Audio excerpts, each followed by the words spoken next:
I'm Yeira. I'm Lyndsy. And I'm Genesis. And this is History Now.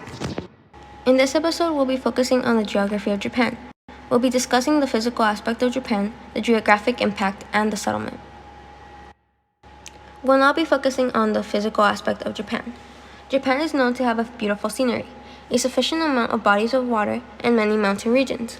Japan is located near Korea and China. There are 4 main islands of Japan, which are Hokkaido, Shonhu, Shikoku, and Kyushu. Weather in Japan is mild, with heavy rainfall, which helps with its fertile land. In spring, Japan blooms with its beautiful burst of cherry blossom trees. 80% of Japan is covered with mountains, making Mount Fuji the highest peak of Japan, although it is a sacred volcano. Geography impacted Japan in multiple forms. One way was Japan relied on the sea for many aspects of daily life. Trade with China and Korea became important to get the resources they needed. Japan is also isolated and protected by the sea. Sea could also be trade routes. An example can be the Inland Sea. It helped link the various islands and have food resources.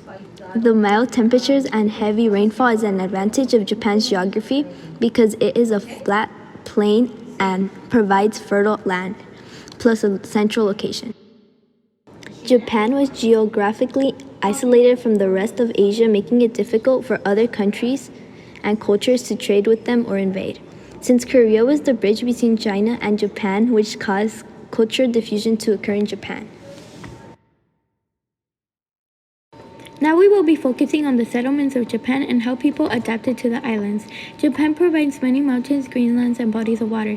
These natural resources shaped the settlement of Japan. Cultural diffusion happened because of islands' geography. Ideas, religion, architecture, and the arts were all shaped by geography. For instance, there are many mountains in Japan which created too high land and not enough flat land for the population. This is the reason they created taller buildings for the amount of people.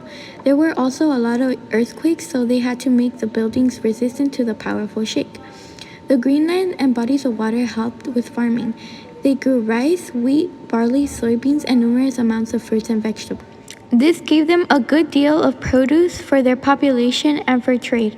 For the reason of their location of Japan, they adopted many items from multiple places. This was cultural diffusion.